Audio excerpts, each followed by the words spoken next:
आता बॅटिंग साठी अनिक, अजून एक खामगावचा दमदार फलंदाज, फिनिशर म्हणून ओळखला जातो हा फलंदाज. अनिक साठी पहिला चेंडू खेचलाय मिड विकेटला, हा फटका आलाय, षटकार. मागच्या चेंडूवरती अनिक यांचा वार, चेंडू सीमा पार, षटकार. आणि अनिक यांनी जेव्हा जेव्हा यायचे बाकी असतील, पुन्हा एकदा पुन्हा खेचलाय, ओव्हरपिच बॉलचा समाचार, चेंडू सीमा पार, गुल. खराब चेंडू होता, स्लो रन टाकण्याचा प्रयत्न, सरळ ओव्हरपिच बॉलला डिस्पॅच करत चेंडू सीमा पार पाठवलाय. बॅक टू बॅक दुसरा षटकार आलाय. विचार असेल एक मोठा फटका यावा, आणि आलाय.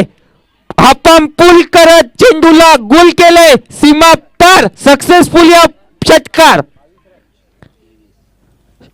शॉर्ट पिच लाईनचा चेंडू पूल केला होता, सक्सेसफुली लँड केलं त्याला, सीमारेखा पार.